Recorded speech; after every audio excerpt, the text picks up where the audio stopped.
Welcome to Millennials Are Killing Capitalism. This is Jay. This is a lightly edited podcast version of a recent stream we recorded on October 24th. In this episode, Abdaljawad Omar returns to the show. Abdaljawad Omar is a writer, analyst, and lecturer based in Ramallah, Palestine. He currently lectures in the Department of Philosophy and Cultural Studies at Birzeit University. He has written extensively in Arabic. In English, Abboud has contributed to Electronic Intifada, Mondoweiss, Ebb Magazine, Critical Times, and various other outlets and journals. Here we discuss his essay, Bleeding Forms Beyond the Intifada, which is available open access through Duke University Press. We'll link that in the show notes. We also talk about recent developments in the U.S. co-authored Zionist genocidal war on Palestinians.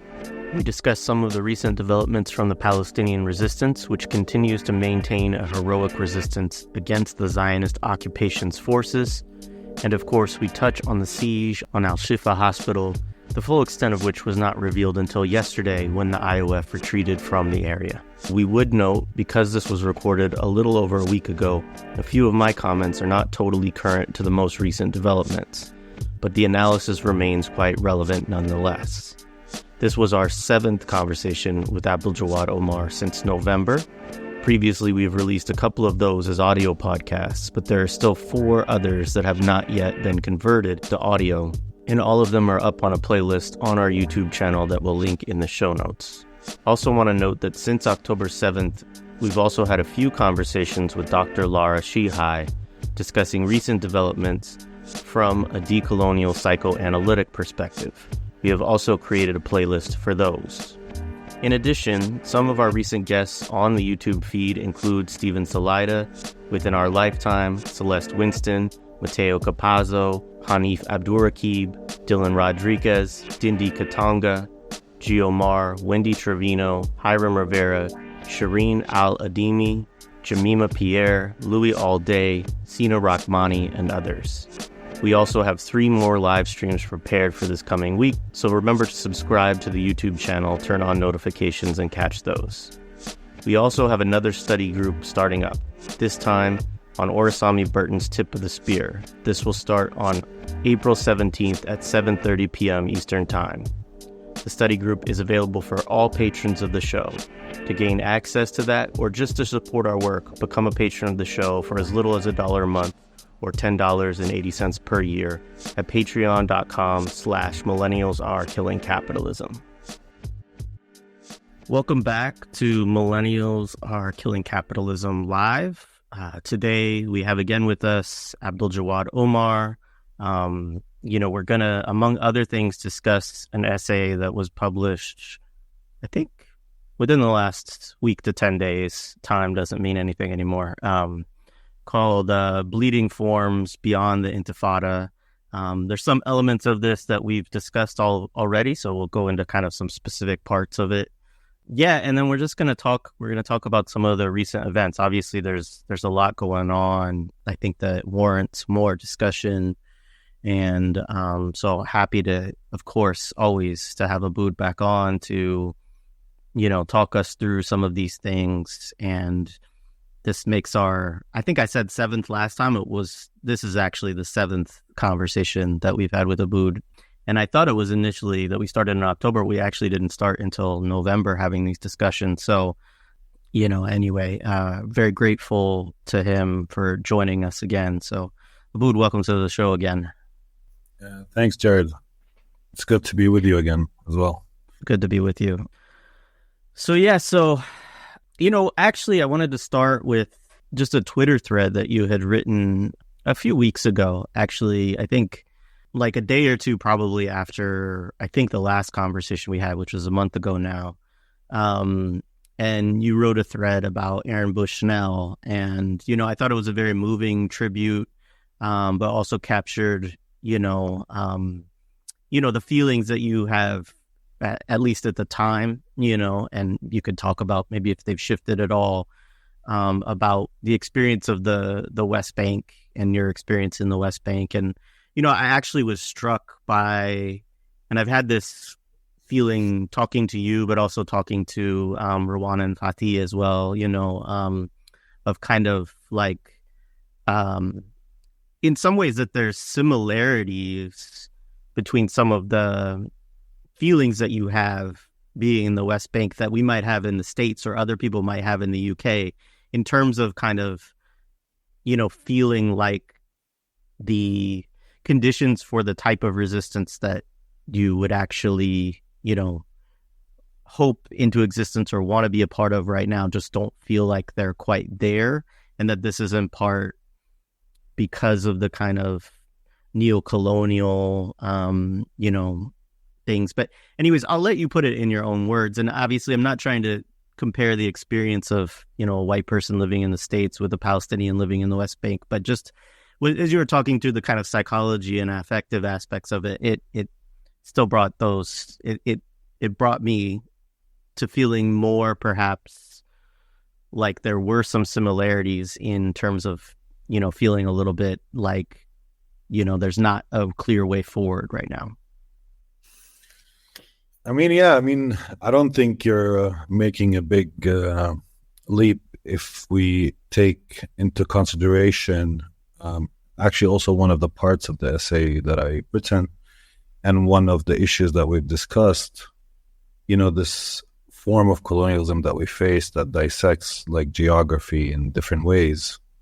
It renders a place like Gaza very far away from the West Bank, although it's very close. So, it's easier for me to come to the States than to go to Gaza. Not even at this particular moment, even before October 7th. And it's almost tough to even imagine, or hard to imagine, the city, its people, unless you have the privilege of going there through very restrictive license that the Israeli regime itself gives people and some workers in foreign NGOs, etc., that make it into Gaza and have stories about visiting Gaza, or some of the Gazans that come here and talk about Gaza for different reasons. So for the past couple of decades, Palestinians in the West Bank simply have no access to Gaza and have little relationship on a physical and personal level to that part of Palestine. Again, although it's 1 hour, an hour and a half, 2 hour ride from whatever place in the West Bank you are in. So this kind of renders, distance, a similarity between somebody in the UK and somebody in Palestine when it comes to being close yet distant, understanding that the war in Gaza is just one part of this whole war on Palestine for 100 years, being captive also in your own system of, a native authority that cooperates with the Israelis, an authoritarian system that renders the capacity to resist, futile, or not futile, I would say, less organized, less concentrated, less capable. So there are these systems in place in the West Bank that also render Palestinians feeling a sense of incapacitated and paralyzed. And, with all the signs and symptoms that come with that, the anger that doesn't go outside, the body, but, remains within, the feeling of guilt, the feeling that surrounds a person who at the moment is surviving this intense violence, but also has his own violence to reckon with, and at the same time feeling that they're not doing enough. And I think most people on the West Bank, they also feel targeted. There's a lot of fear that comes with what's happening in Gaza, this taking off the gloves and, taking Gaza down in the world and making it a place where total power can be exercised without any restrictions.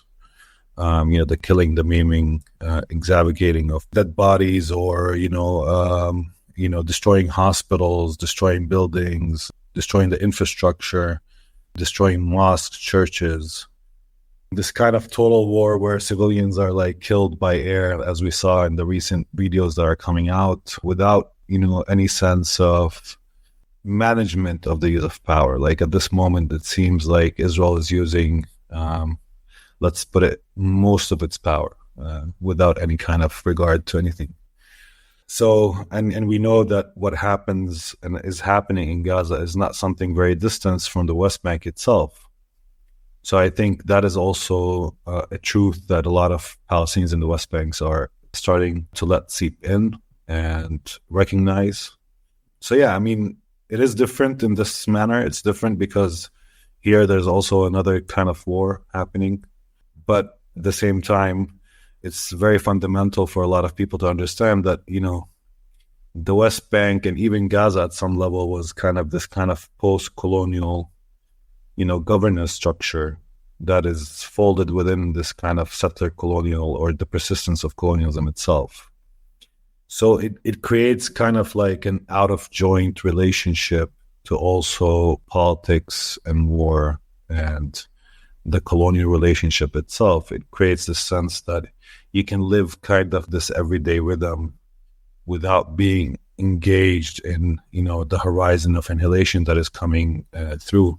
It allows you to forget the occupation at times, not remember, you know. And so if you're sitting in the middle of Ramallah and go to, like, I don't know, your daily routine to work, home, to some cafe with friends, and you live within this like very narrow, small space, then, you know, you could, at this kind of everyday experience, forget that there's an occupation, military occupation. A lot of Palestinians in the West Bank, you know, clinch to this kind of forgetfulness because that's the only way they can like truly survive.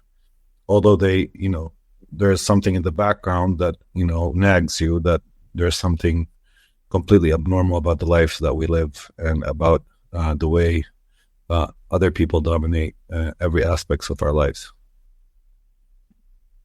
Yeah, thank you for sharing that. I mean, do you want to say anything specifically about how Aaron Bushnell's like act, like the feelings that brought out related to that?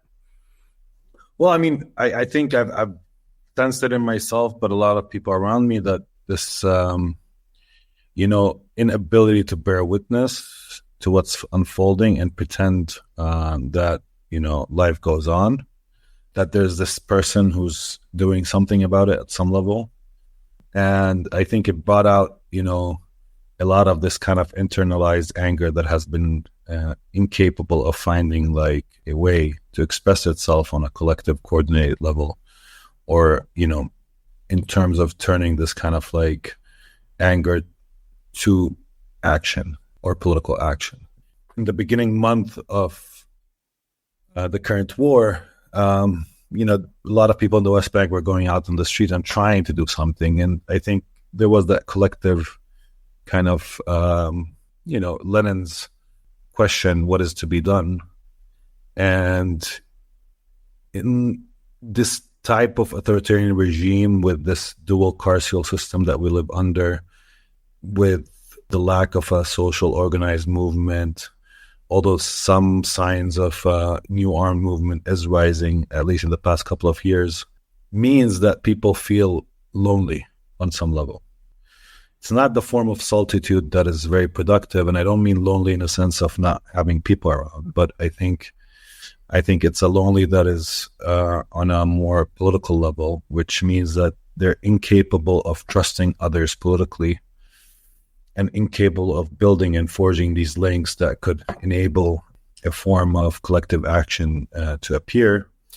And this has a history why at this moment you feel this sense of lack that pervades, you know, our movements within the city and our lives.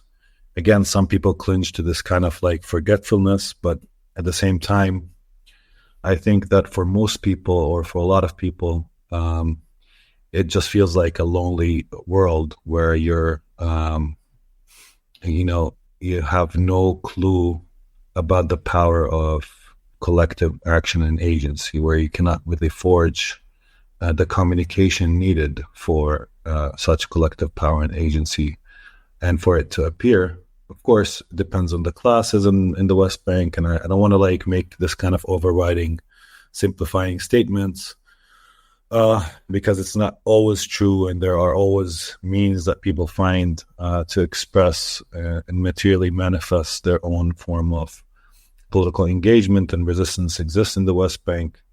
but on the ability to organize and on the ability to create, a spontaneous moment where, people's creativity comes across. I think there's a lot of lack in the West Bank when it comes to that. And it leaves people kind of like shattered, but internally.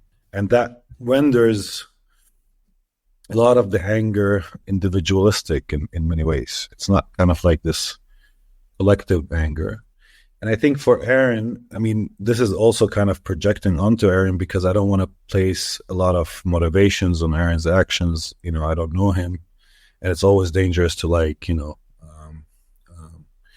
speak about other people's experiences and why they did what they did. But at least from his statement and the way he acted, I think, this kind of burning fire within that, manifests on the outside of the body and through this act of self-sacrifice and self-immolation.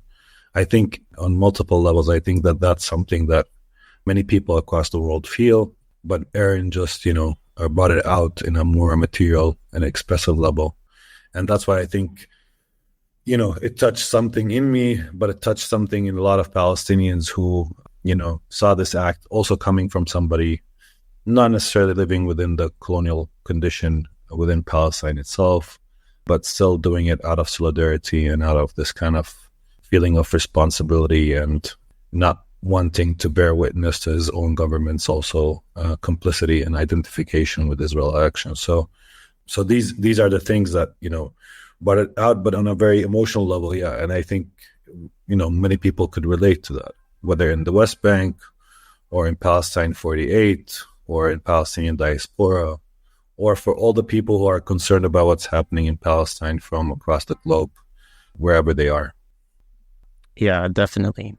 I appreciate, you sharing all those reflections. The other kind of, there's so much going on right now, but, one of the things that I did want to talk about a little bit, because we haven't talked about it yet on our platform, is, what's taking place at Al-Shifa currently, and this might preempt some of the other questions that I have for you, but it's, it's just very heavy on my mind, I think on everyone's mind right now, because it's like one of the ways of the sort of psychological elements of this war as well. Obviously it's quite material, but, every time you kind of get this feeling like, oh, maybe it's starting to ease up a little bit, maybe, and you've talked about this too, about how there becomes this kind of acceptance of, well, we've moved from 1,000 people being killed a day to 100 or, 200 or whatever. The numbers are lessening. It's becoming a sort of quote unquote lower intensity, war in certain ways. And obviously that, one of the big issues with that is that this war is also a war of starvation, right? It's a war of, there's so many different registers of it. It's not just who's, shot or bombed or whatever.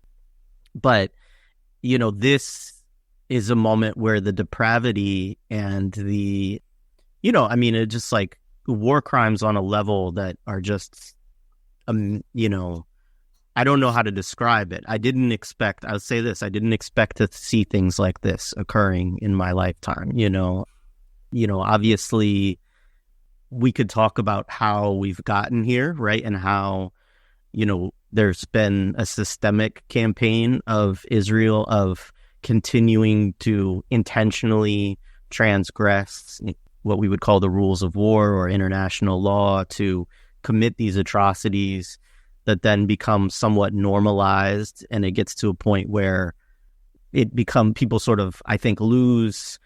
I guess one thing I would say is like Nora Erekat recently had this discussion, and she's somebody, she's Palestinian. She's worked within the international law realm. She's worked at elite universities. And so she's worked very much within the registers of, policy, law, for better or worse, right? And but she's tried for decades to work in that realm, and I think done, the best that she could in that space. And she was like, the other day, she was like, she was said, it's okay, I understand why all of you here are listening to me are like very cynical about the law right now, and I don't want to take away your cynicism, right?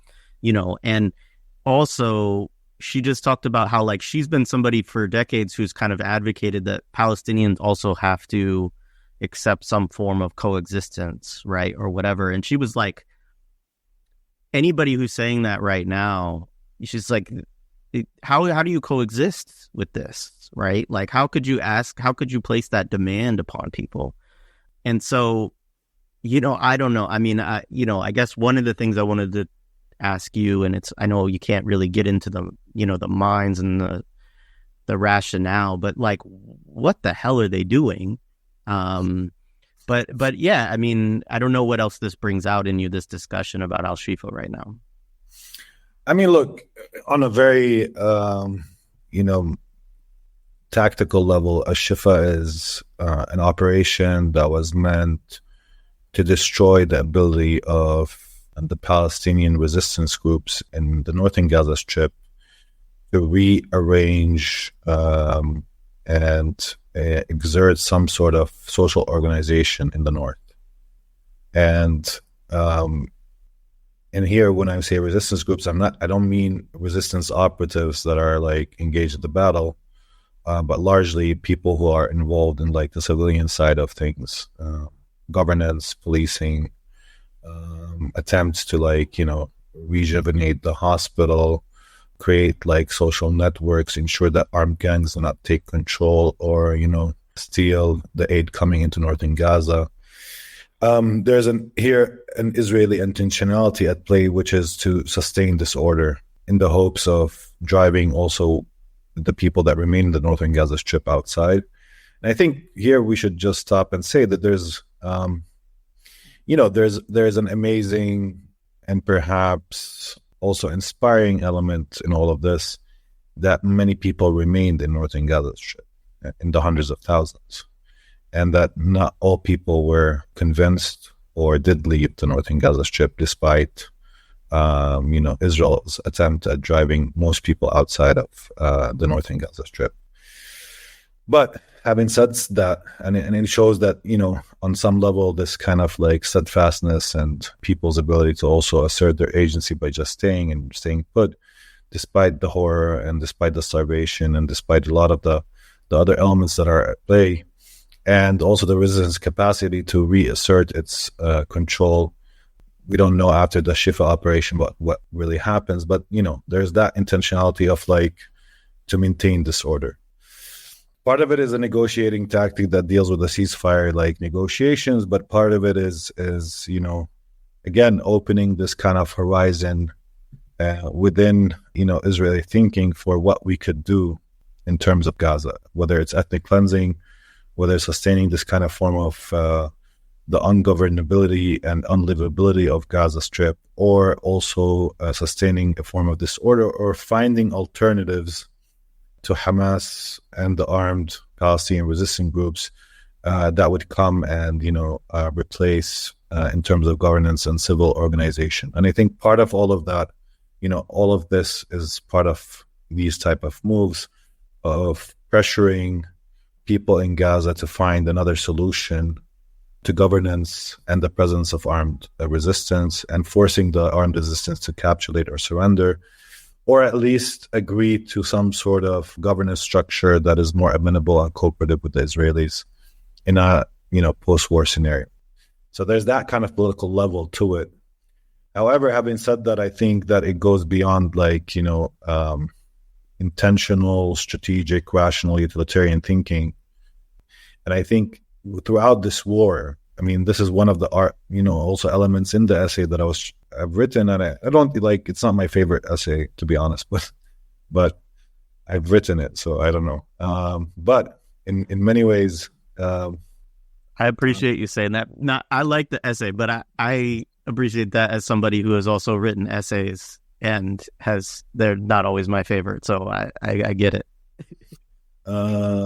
I mean, it's not my favorite for a lot of reasons, but I think one of the elements that I was trying to deal with, and I don't think I was successfully able to deal with, is like, this kind of like the co-presence within all the events from October 7th and afterwards of kind of like strategy and intentionality of the actors, and outcomes and thinking, through utilitarian terms, but also the co-presence alongside that of, things like excess and, elements that cannot be folded easily within these terms. Like, I think this war, specifically on the Israeli side, where already it was besieging Gaza, and as Norman Finkelstein would say, it was already a concentration camp, and now it's exercising this kind of form of total power over it. Unleashing the beast, taking pleasure in the kill, and attempting or trying to completely render people in Gaza starved, helpless, without any kind of judicial personality or judicial subjectivity or any kind of rights or any kind of, human presence. And I think, if we hearken back to Gallant's words, the Minister of Defense in Israel, in the beginning of the war, these are human animals. I think that in many ways, there is something with Israel's strategy that, aligns closely to turning Palestinians in Gaza to this kind of basic or base level of animality, of disorder, lack of political organization, lack of ability to reach food, starvation, lack of water, electricity, a lack of all judicial rights when it comes to have killing zones.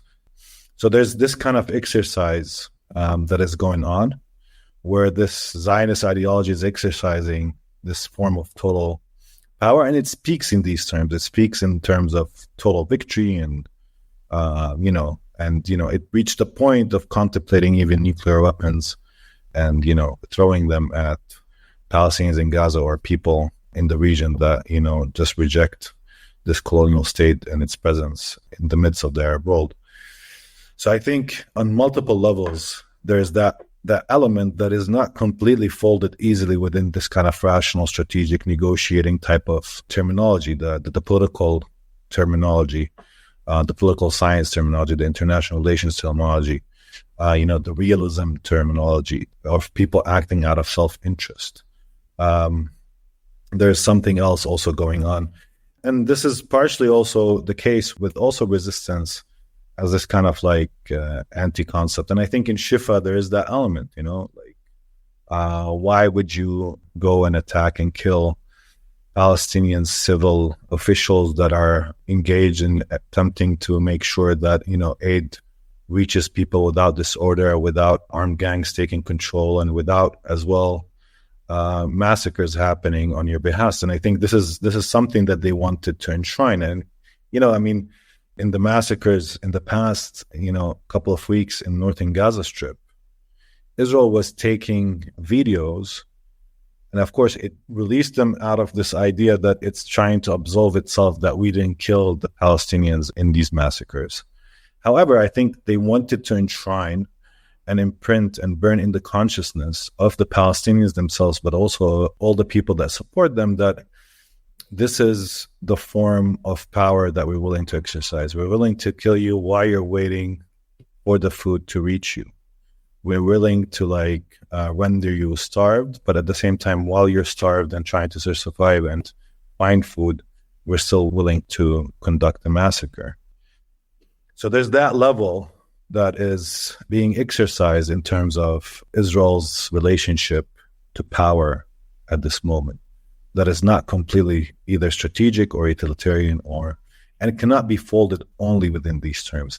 A lot of people will say, look, Israel has this kind of they want to build an isolation between Gaza and, the Gaza envelope settlements that were attacked in October 7th.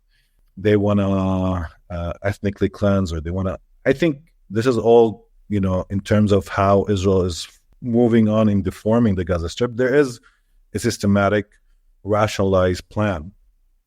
And it has some idea of how it wants to, assert control over the strip or maintain some sort of presence. creating buffer zones, perhaps creating it as a place from which, Palestinians cannot sustain their lives for a long time, and then they start searching for alternatives. But I think there is this kind of, non-rational, nonsensical element in this exercise of power. This desire to exercise power for power's sake, and to assert this kind of God complex again, which remains at the heart of, I think, Zionism and its colonial infrastructure. Yeah, absolutely. I mean, as you said, God complex, that's what I was thinking, I mean, it's like this, like, you think about the term sovereignty, and like I think there's a lot of kind of beautiful expressions of what sovereignty can mean from a kind of anti-colonial perspective, but the sovereignty of occupying powers, of settler colonial powers, I mean, it's just like, I don't know, it's a fucked up thing. So let's see, I wanted to talk, well, before we get into that, so I do want to talk a little bit about resistance more and deforming.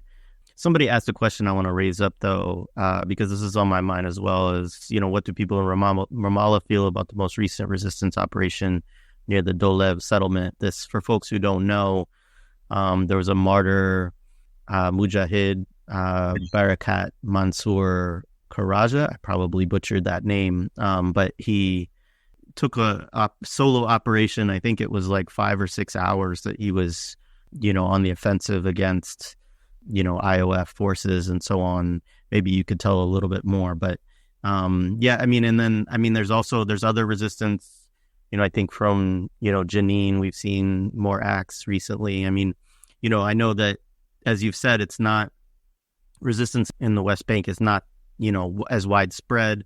It's isolated to certain areas and so on. But say a little bit about these acts and how they're resonating in the West Bank.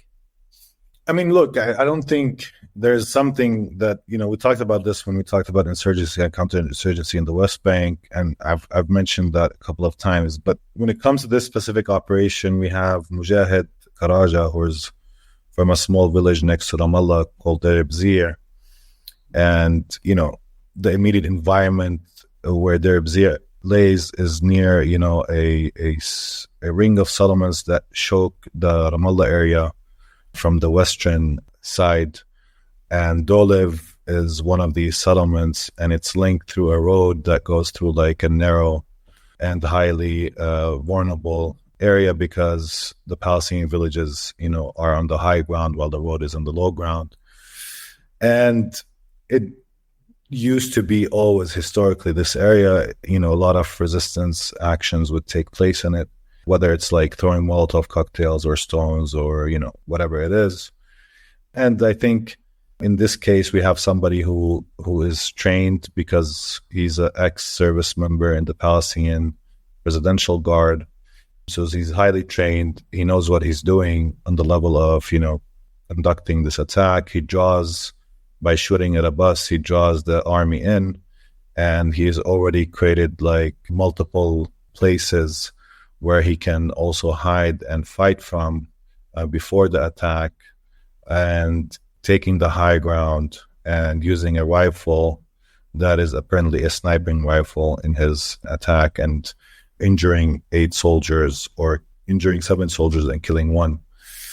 At least this is what the Israelis have claimed. So, I mean, so this is kind of like the sophistication of the attack comes from the fact that this particular person has military training and was able to use the geography that he knows very well through his, upbringing in the Birzeit and the area and the weather conditions that were foggy on that day to his advantage. And that's why it lasted for a long time. Although I think there's an exaggeration by the Israelis on the fogginess of it, because they're trying to hide their own cowardness in terms of trying to engage this person. They didn't expect this form of engagement in the fight, and having 8 soldiers injured. At the end, they chose the air power, which is always the choice for a lot of these Western militaries when they don't want to engage in actual battle. And, on some level, I'm not saying, it's a solution for these armies to use air power, but on some level, it also shows you that, risk-averse militaries, lack of heroism, this kind of post-heroic warfare, especially when considering that even the soldier that was killed was from the Duvdevan unit, which is a commando unit. So, they're the ones that's supposed to be able to take somebody like Mujahid Karaja, who's, one individual with a sniping rifle, with no other cover, and, facing myriad soldiers and units that were on the scene for 5.5 hours of combat. So it does show this kind of Israeli vulnerability, which is the vulnerability that, I've spoken about from the beginning of this war. It's a vulnerability that also, takes the current Israeli state to a situation where they can shock, but, they cannot awe. And maybe this is a weird thing, but, there's always been this kind of shock and awe doctrine that, has been done in a lot of warfare. And I think for a lot of Palestinians now, they shock. They're able to inflict horror. They're able to use the tons of thousands of weapons being given by the United States and other countries throughout the Western world to Israel and drop them from Gaza. They're able to use air power, but at the core of it as well, they've lost this kind of creative, innovative, heroic edge that defined much of Israel militarism in its beginning and early years, and that actually caught and was partly used as part of their propaganda to gain a lot of sympathy and support from across the world.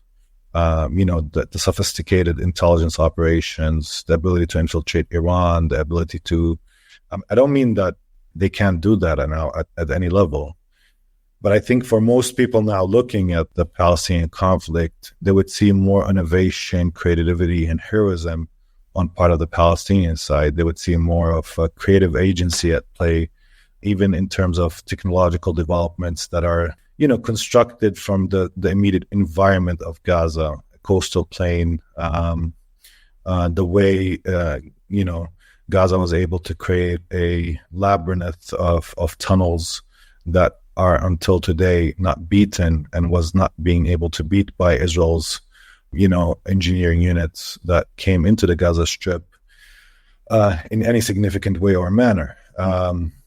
Trying to overwhelm them to water or trying to do a lot of other things. It's reasonable to say that the success in terms of the underground subterranean warfare has not been that significant when it comes to Israel war. And that goes also for Mujahid, a fighter trained by the Americans, probably, because the presidential guard are trained by the Americans. And, in 2009, when Keith Dayton, which was an American general who oversaw the reformulation of the Palestinian security forces in the West Bank as a counter-terrorist force that would help Israel fight Palestinian resistance, a lot of these guys were trained, and he claimed that they've created new Palestinians, and perhaps Mujahid is one of those new Palestinians on some level that have now created this kind of disruptive operation in the Ramallah area. But it's also important to note that this is not the only attack in Ramallah in the past, since October 7th. Ramallah is not only the city; it has a huge rural areas around it that link to it in a very close-knit relationship historically. At least in recent years as well, it has been entrenched and reinforced because of demographic expansion and because of urbanization and because of, the position of Ramallah as a center. And the Ramallah rural areas have always been a hotbed of Palestinian resistance, more so than Ramallah itself, perhaps, although that's not also completely true, because of, the influence of political parties, the presence of a lot of the ideologies that are also present in the Gaza Strip, and their competition amongst each other. So there's been a long history and tradition of resistance But, unlike the West Bank, where it's concentrated in perhaps dense urban spaces, etc., in Ramallah, it was generally speaking more clandestine networks that operated and then created forms of attack rather than organization in the open, if you want. So that's part of the story here. The second part is that in the past couple of years, Jared, there has been this kind of widespread armament of the Palestinians in the West Bank through smuggling routes coming from Jordan, through the robbery of Israel's own defense bases, and then a lot of these arms would make them into the West Bank, through, crime networks and bandits and, people from the underground world who operate also and are significant in this realm. So, I mean, it's not by coincidence that, today we see that there's a lot of resistance operating, because it's also, relates to the availability of weapons. It relates to the easiness of which to get a rifle, the ease to which also this key kind of environmental factors play in producing whether organized or individualistic attacks that are happening in a much more sophisticated level in the West Bank in the past year or so.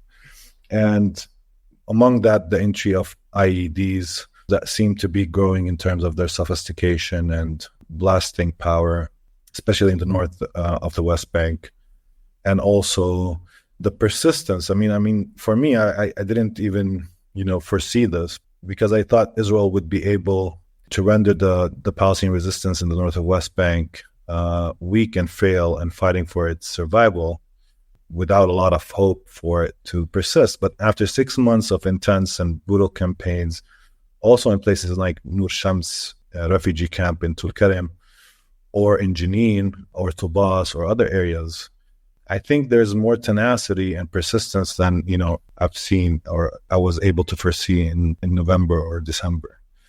I thought because there's tolerance now for killing us in mass and there's the use of air power, but I think at least on some level that persistence proves to some degree that there's more of a tenacity and persistence and agility in this very early development of Palestinian armed resistance in the north of the West Bank. And again, there are some operations that are, increasingly more sophisticated in terms of the tactics used and operational agility and creativity within them.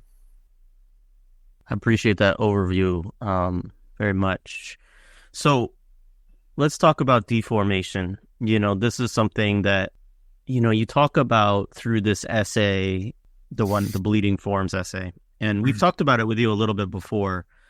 And, I just want to get to like some more specificity. And I think, in some realm, earlier in the conversation, as you were talking about how there is both with the Zionists, like, some level of rational planning and decision making around, like, for instance, their strategies, why they would go after, aid, people delivering aid, the hospital, etc. And the idea, people have talked about like the road that they've sort of constructed through Gaza, and, their ability to separate or to humiliate people passing from the north to the south and so on.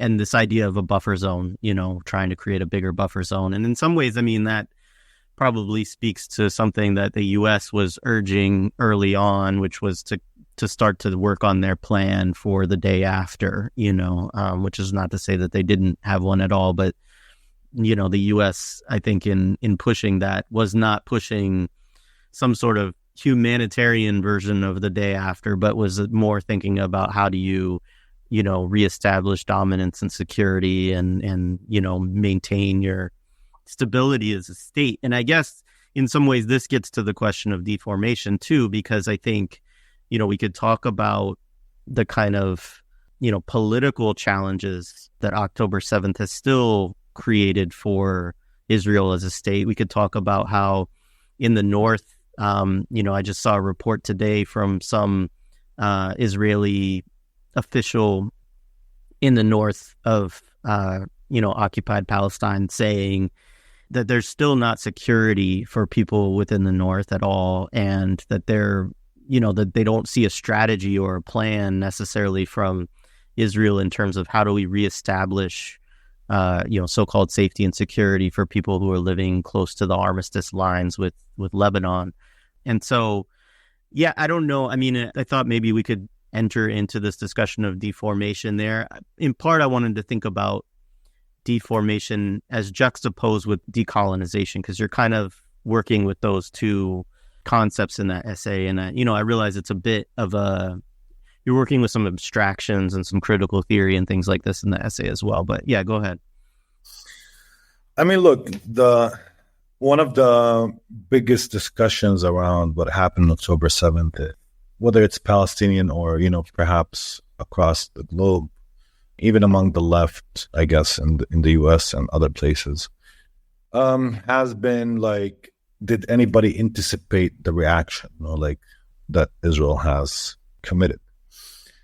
And, assigning some sort of blame to the resistance for taking this kind of overflowing of people across the border in a very sophisticated offensive military maneuver that caught Israel off guard and, embarrassed it and destroyed its deterrence and created a dissonance within its own society at that particular moment when it happened. And I think that, that kind of discussion is recurrent because on some level, what is different, and we talked about this, I think, before, about this current historical moment, is that the resistance evolved to have kind of like the ability to affect strategic change, take a decision on it, to have an intentionality and rationality behind it, but it's also wedded to this kind of decider, the person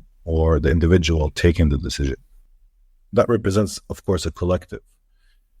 And I think that it's easy, when you see the responses, even, in the beginning, early days, of a lot of intellectuals, that is just, part of the background of how they're thinking about it. And unlike, the spontaneous eruption of collective decisions that are not really decisions, like Intifada, and the first Intifada specifically, this kind of mass eruption of political action that was then organized, and the subversive rhythms of the Intifadas were, given a voice through united leadership and other groups that formed to try and, situate themselves as the people that would summon and organize the form of action on a specific day, etc.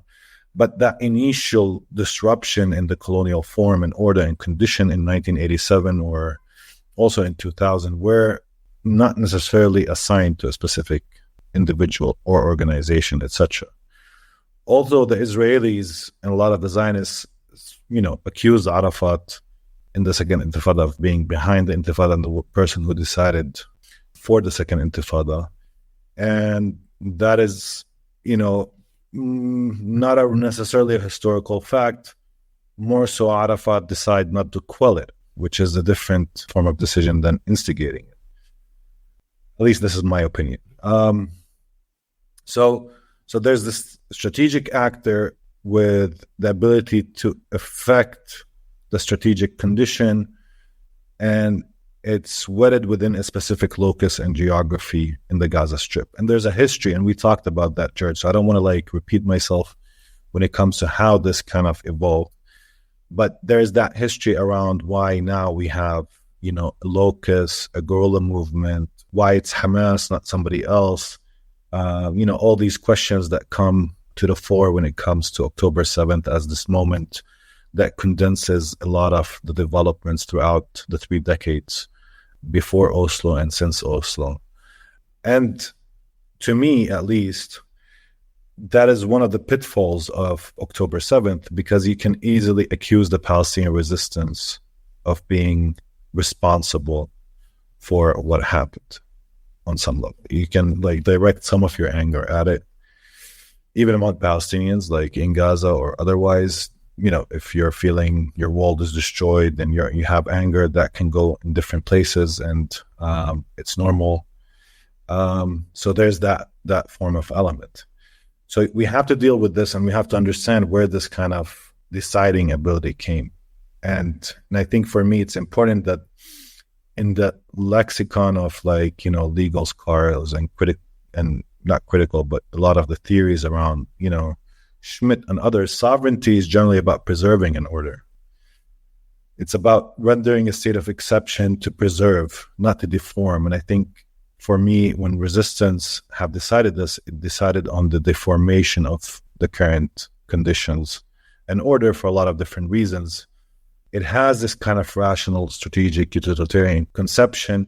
It's still part of a political lexicon that is highly, that intends to figure more political space, figuring out what may Palestinians hope for, attempting to open the horizon of political possibilities. So all of that is a significant component of it. And I think it's important, but it's also, in many ways, for me, resistance is also kind of this kind of formless operation. It wants to bring things down in the world because the world is not ours, So it wants to take things down in the world. It wants them to go into this kind of ground zero, level zero. And when I say it wants, I'm not saying that necessarily a specific person or collectivity or even subjectivity is behind this kind of form of intentionality. Is that for me, resistance as a concept is also this kind of formless operation that flows from the colonial form itself, in a very similar way to what, Georges Bataille would describe as the informe or the formless, as this kind of, disruption of the relationship between the signifier and the signified that enables us to construct a, new language in his critical dictionary. And I found inspiration in that to speak perhaps slightly about, although, Bataille is using it as an aesthetic, perhaps category, I'm using it here in more political terms, and, we can criticize that as well. But at least on some level, that's what I was thinking. And I think this is important because for me, it also cuts across some of the more rigid modalities of looking at power and resistance, specifically in, critical theory through Foucault's work, which tends to see resistance as part of this kind of self-enclosed system where power enacts itself, or resistance is the opportunity for power to reassert itself. And I saw a lot of people falling in this trap of thinking Israel is now reasserting its power and taking this opportunity to reassert its power. And then on some level, maybe perhaps this is how Israeli leaders and security establishment elites saw this moment, as this opportunity to reassert its power, to show what it's capable of, to show its ability to be an efficient killing machine, as its chief of staff of the Israeli army said about Israel's army and its new methods of killing that we're now seeing manifest in the Gaza Strip. But I think, at least for me, that is not, that renders resistance as almost a product of power, an opportunity for power to reassert itself without ability to affect something within the colonial condition itself. And historically speaking, I think Oslo is a product of Palestinian resistance. Yes, it did allow Israel to persist with its colonialism, but it also was, on some level, a concession on part of the Israeli colonial regime, because it also loosened or defied and deformed Israel's ability to continue in military direct occupation. So it had to search for an indirect one.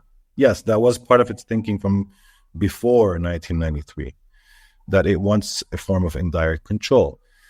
But that is the moment that colonial regime had a process that deformed its form in the early 80s, and created this kind of indirect control, finding a willing partner in the PLO, now exiled in Tunisia in 1993, and the whole story of Oslo.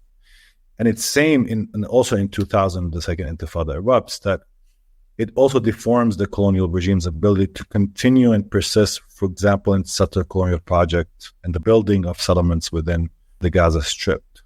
It deformed Israel's ability to normalize these settlements within the Gaza Strip it had to withdraw, and it created this situation where it withdrew from one geographic locus while doubling down in another place, which was the West Bank, specifically outside of the Jenin area. So I think for me, it's also important to show that this power to render things formless, yes, it does arouse sometimes new formations that are not necessarily amenable always to the Palestinians and create their own complexities and problems.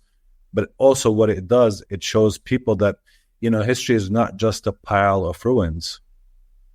And I think that's part of the critical engagement generally of how we view history, that we need to find or figure ways of remembering and looking at history in a way that also, asserts and shows, in this instance, the Palestinians, but other people that, resistances do affect things.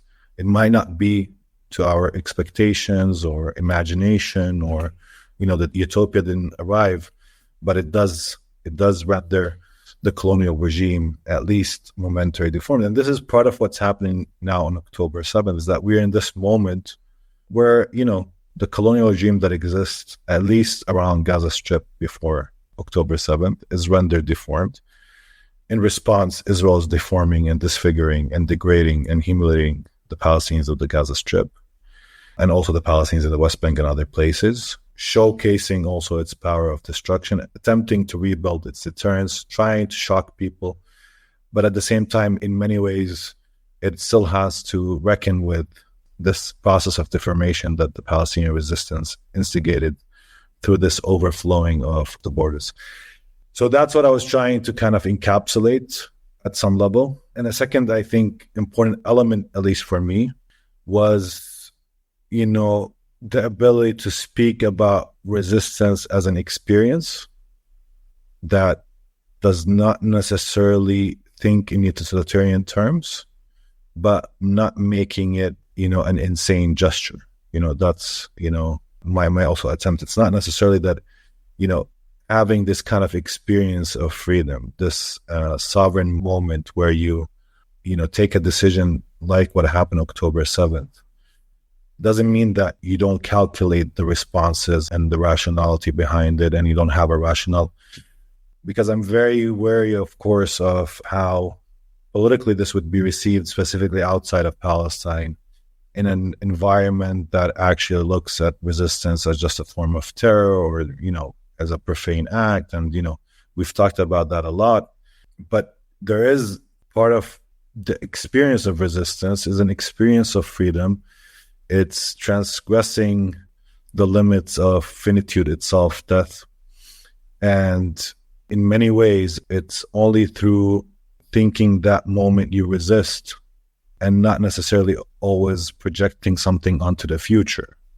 And I think that is co-present in a lot of people who resist. And we can see that, and resistance fighters specifically, we can see that on an individual level in terms of the resistance fighters, that when they're not necessarily building a complete program of what they would want in terms of, this tactic reaches to this or that, and, they're thinking through all these elements. Of course, nobody expects any fighter to do that on a strictly individual level. But there's still that level of imagination present, and the future projection that, resistance has, this kind of utility in time.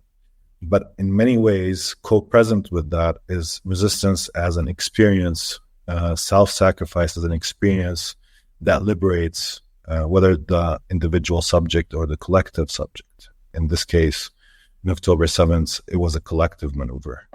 And it has these two elements together, co-present. So there's that moment of just, acting to reassert your subjectivity, to reconstitute it, to experience that kind of sovereign decision, and also Bataillean terms, which is non-utilitarian. It's not about preserving order. It's about just the experience itself of not thinking anything else but the experience itself. And there is that element within that.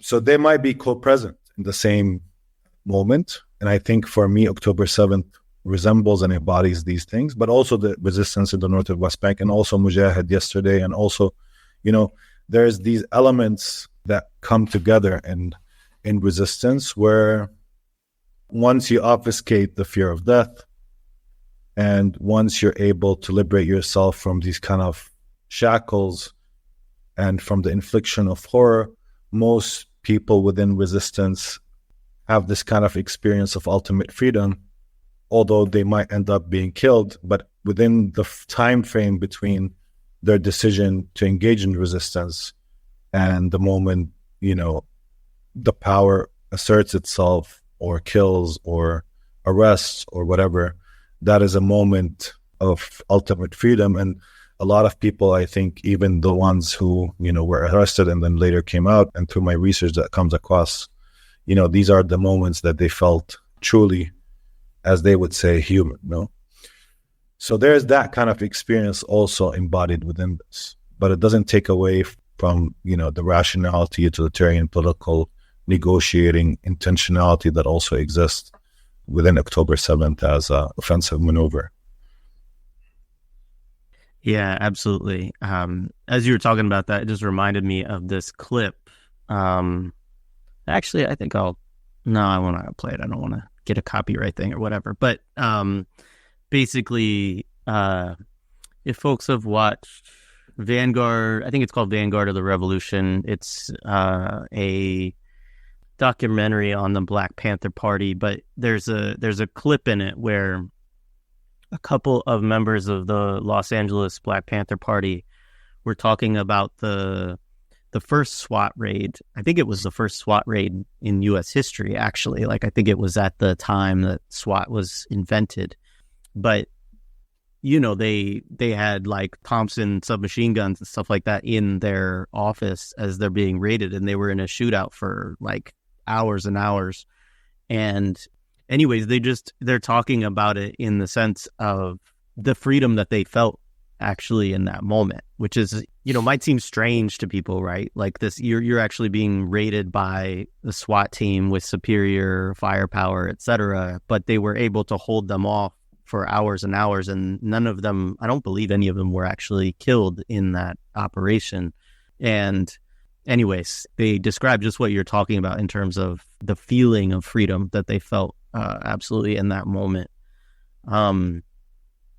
Sorry, I know that's like a tangent that's not really related, but so in thinking about deformation, this is actually not precisely a question that I sent you, but it's also just fascinating in terms of the international ramifications that continue to kind of echo out from October 7th and the ongoing, genocide.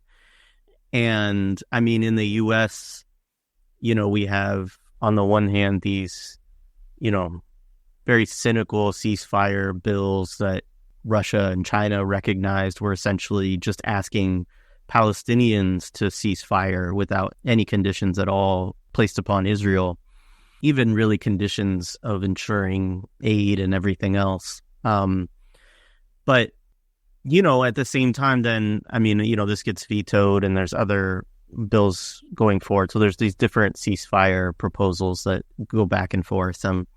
And I think a lot of people recognize that act by the U.S. as this very cynical attempt to kind of present itself as, we're the ones who want to cease fire. It's the Palestinians who are refusing it, and it's countries like Russia and China who are against it, even as, there's been so many UN security resolutions calling for a ceasefire that the U.S. has vetoed by, all kinds of countries putting them forward.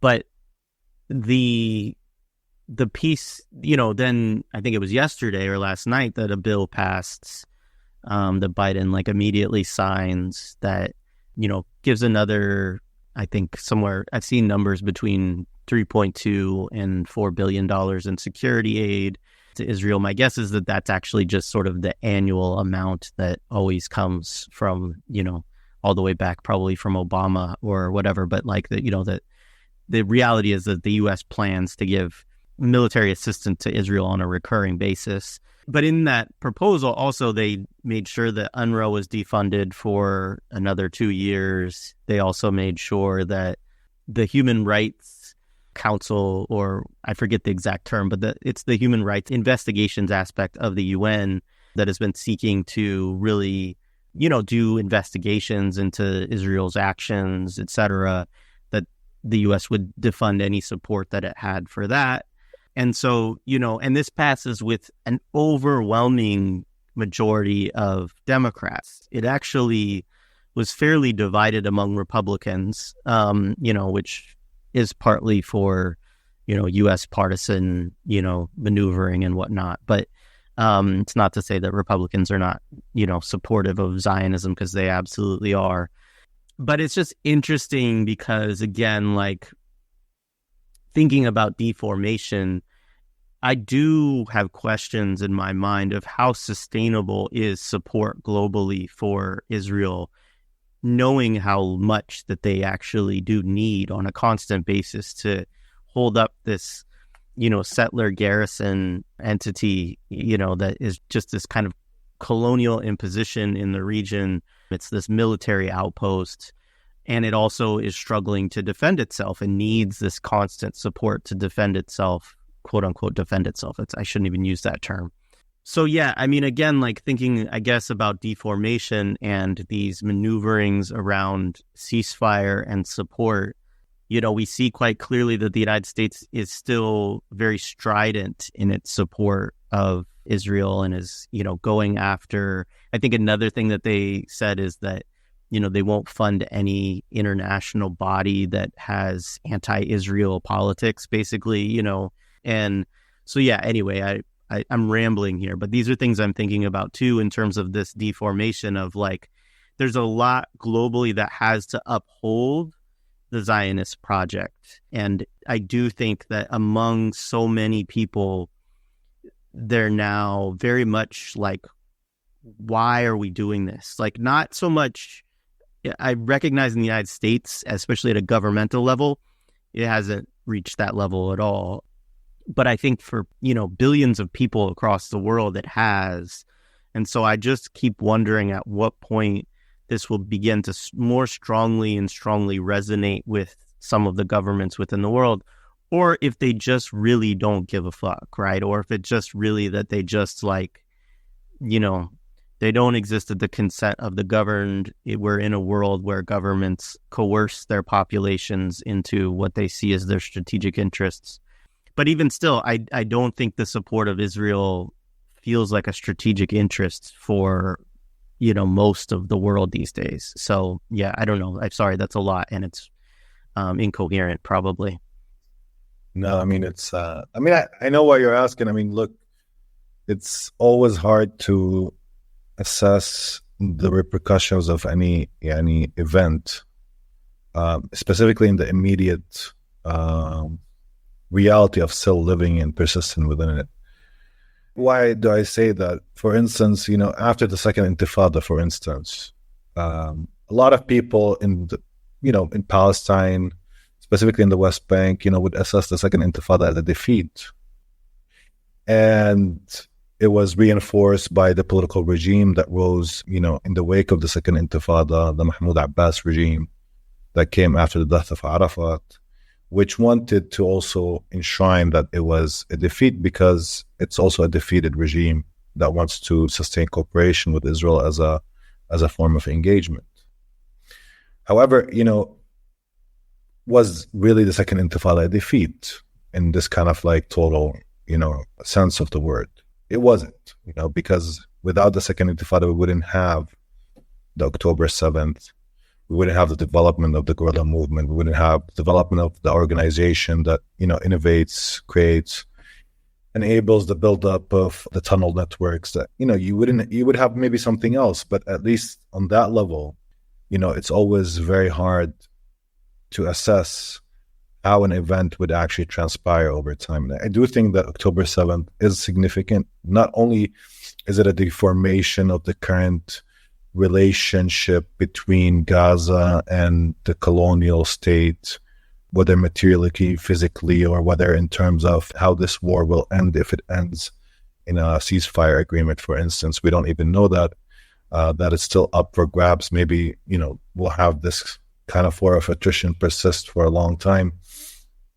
But what is, at least for me, important is that, yes, now the U.S. is paying a price.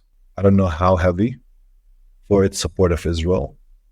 Now we have potentially an American president losing an election because of his support of Israel, not because he supports the Palestinians or have sympathies for the Palestinians.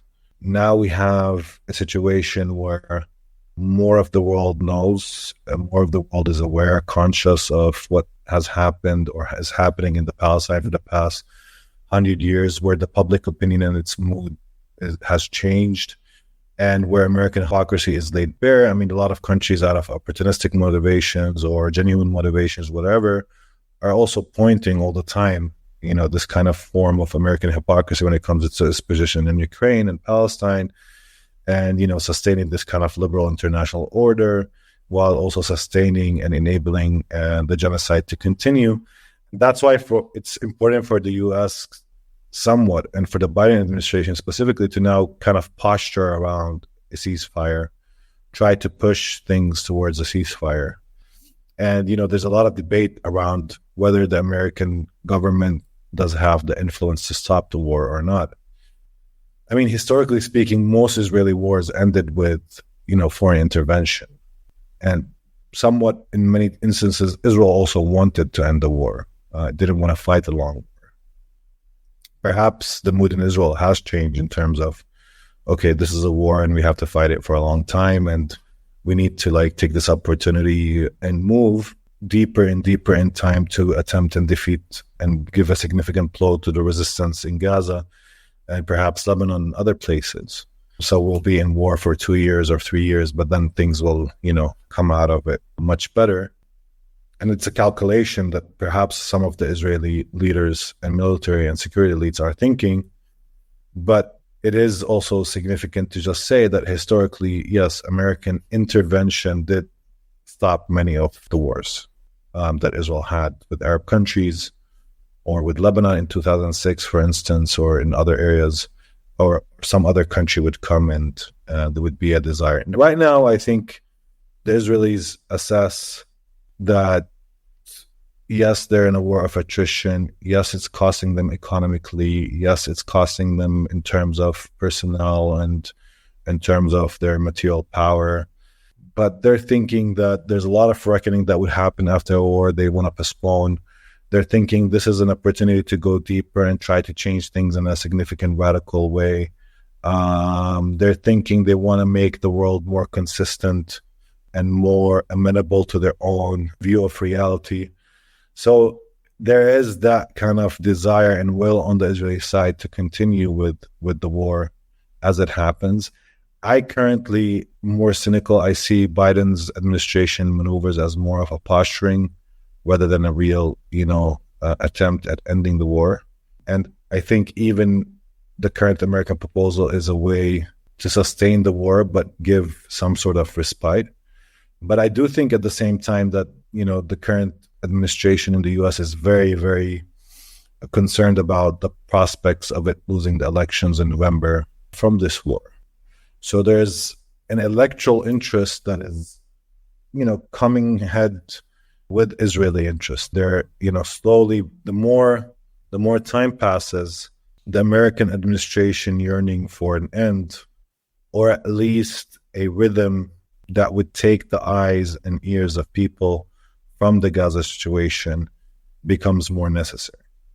And I think that's what the Americans want. They want this kind of, not an end, but they want Gaza to be a place that doesn't grasp people's attention, that is not yet still part of the leftist American discussion, that is part of the discussion among many Arab and Muslim Americans, among many of the different stratas that have voiced support for the Palestinians and are problematizing the success of Biden in the coming election.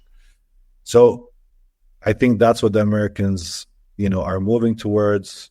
supporting Israel, giving it cover, participating actively in the war against the Palestinian people, while at the same time posturing and, winding down the war in a way that would not render Israel without the capacity to act, but would also, help them say to their own people, we've done a lot to change the situation. We've reached a ceasefire and we're entering, we're putting aid into Gaza, elevating the situation. So they would say that we're much better than, the alternative, because if Trump comes, Trump will not do anything towards the Palestinians in Gaza. That would be the rhetoric, I think, the strategy of the Democratic Party as they, move into the summer and as the election, season becomes closer and closer.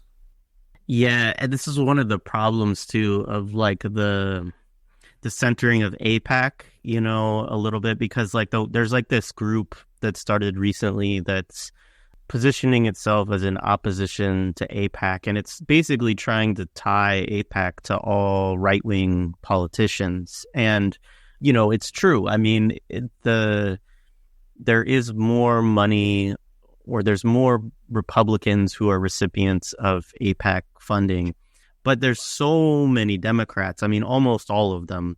And so it's like sort of, I think the strategy, if I'm to look at it in good faith, is to say we want to connect this to the far right, to the most, to the kind of far right policies that Israel represents and the far right politicians that are in line with these things.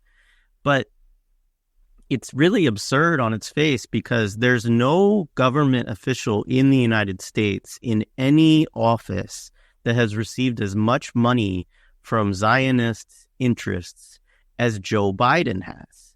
He's over $5 million in his career. And it's not all AIPAC. I mean, I'm sure some of it is. But this is also the problem. I mean, I do think that AIPAC is an important, force, but it's kind of like the same thing. I mean, I remember we had a conversation years ago.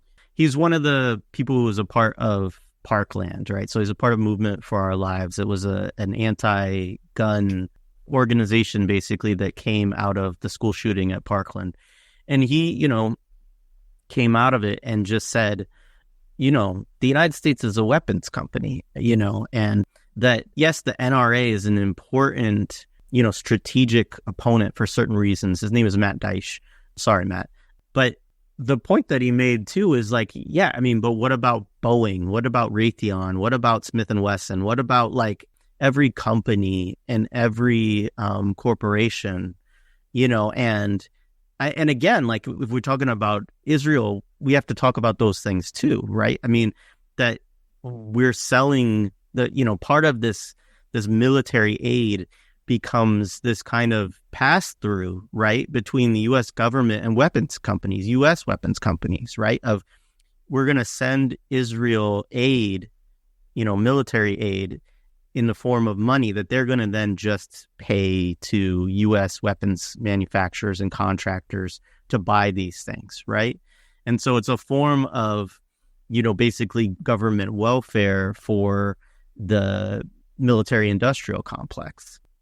So my point is just to say that the focus on AIPAC and trying to tie AIPAC as this just far right or conservative thing, one, it's not accurate, but two, it doesn't really deal with the political economy of the United States, with the way that, so much of our financial activity as a country is just tied up in warfare, and so again, I don't know, that this is not a question. This is a rant from me, but, I don't know.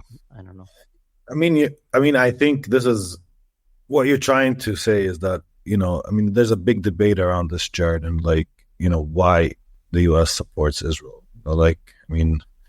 And we've talked about this before, and, it's significant for me, for instance, if you go and look at a lot of these armchair think tank people who are close to the AIPAC or the Israel lobby more broadly, like Dennis Ross, etc.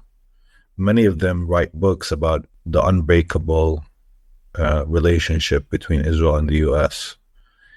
And there's this kind of neurotic insistence on reasserting to what extent this relationship is unbreakable because of cultural elements and pioneering settler spirit and, strategic considerations and whatever it is that, you will argue and place front and center.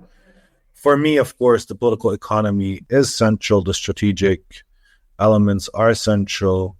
A lot of people would place Israel as central to this kind of like empire building and sustaining a regime, a regional regime that is amenable to American interest in the region. And perhaps so. I mean, there are people that make the other argument as well, that it's not, amenable to American interests. And that, the Arabs would have been happy, for example, to be part of the Pax Americana or like the American empire.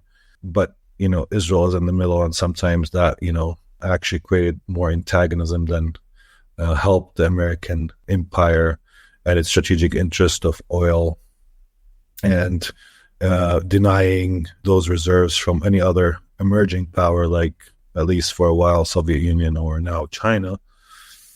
But for me, I mean, I do think this very fact that you need to write so many books and articles asserting that relationship means that there's something that is actually, when you have a good relationship, you don't need to affirm it all the time. Like you don't need to say, I love you all the time. Just love flows and it's there.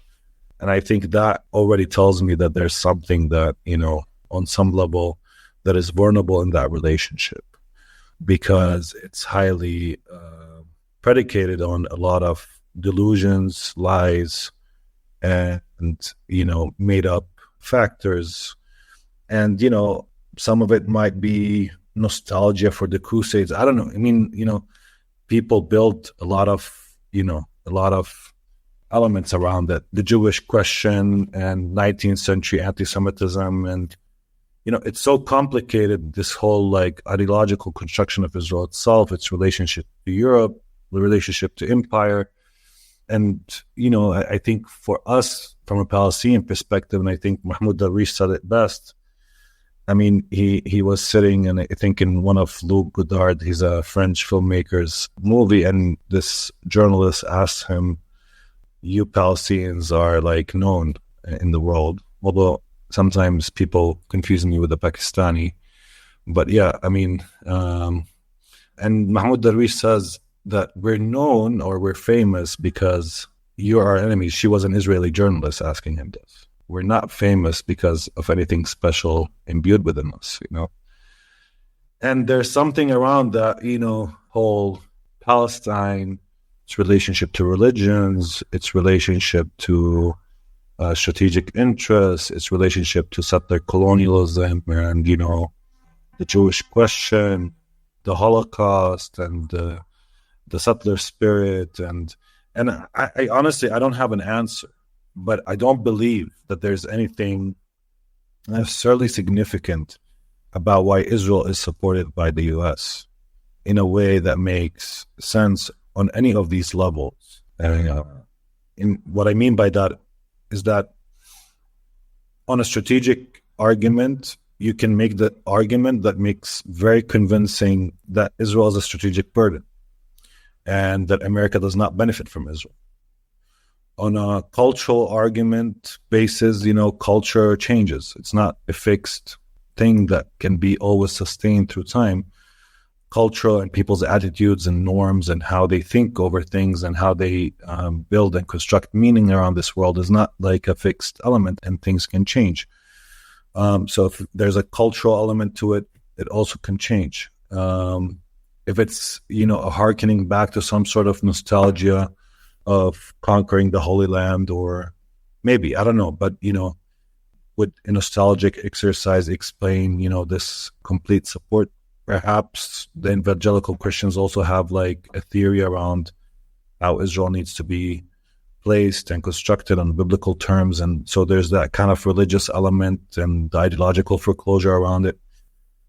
But, on a lot of other levels, again, these things could possibly change. They don't make sense just standing by themselves. even from a perspective of political economy, does really the U.S. need Israel for weapons or weapon development? Is that like such a necessary nod in its political? I mean, people make that argument, but I also kind of, doubt it. I mean, doubt it not in the sense that Israel is not useful in constructing new weapon systems or being a place to test out weapons or being a place where new techniques and tactics can be developed. But, the Americans do war by themselves. They support other countries doing war, bigger countries, more ammunition, more, I mean, I think on some level that also is not as convincing to me as it sounds, that it's just part of this kind of military industrial complex that needs to be always fed, and that Israel plays a big role in all of that as a war economy, etc. I think there is an element to that, and it's a strong one. But I wouldn't place it as the only determining factor in U.S. support for Israel. And I think these kind of layered complexity around it, and also vulnerability of this relationship, that creates a lot of this discussion, and that, make people spend a lot of time writing books and articles around it, because it's not very determined. And for me, as a Palestinian, I do know that at the end, that the empire looks at us as an obstacle, not as an ally, and not as, I mean, I have no illusions around that. And as many in the Palestinian revolutionary tradition, we used to call, America as the head of the snake.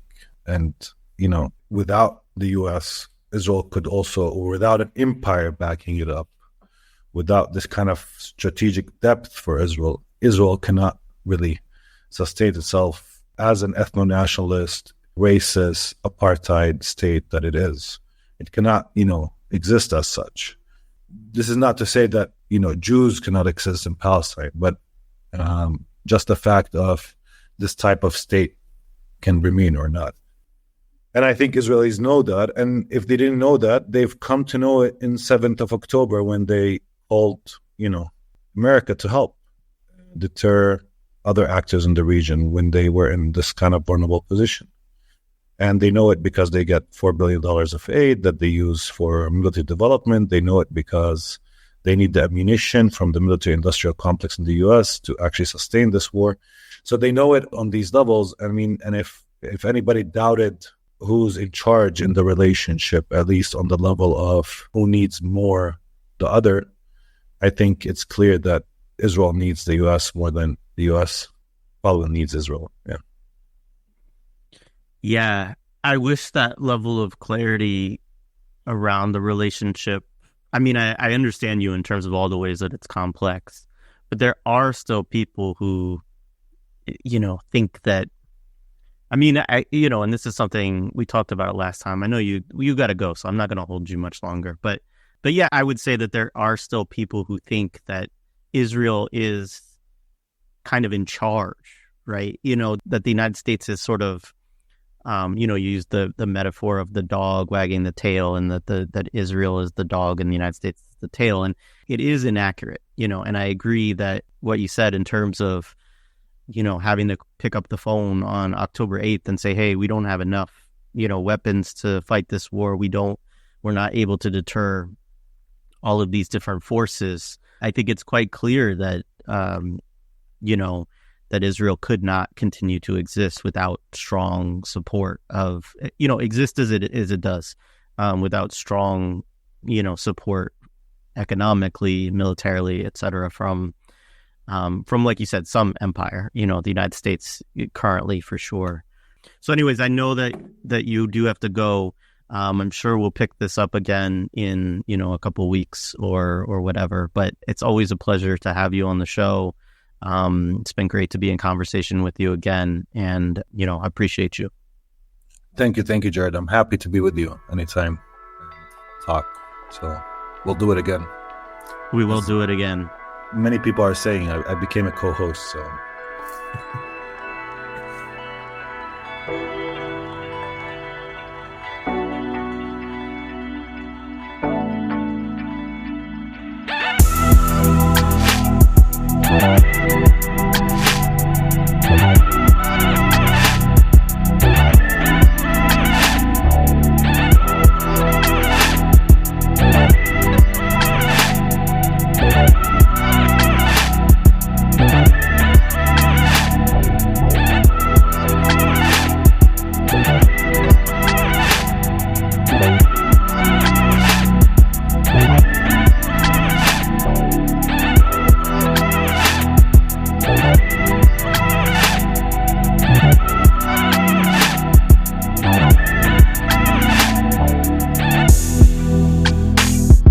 Bye.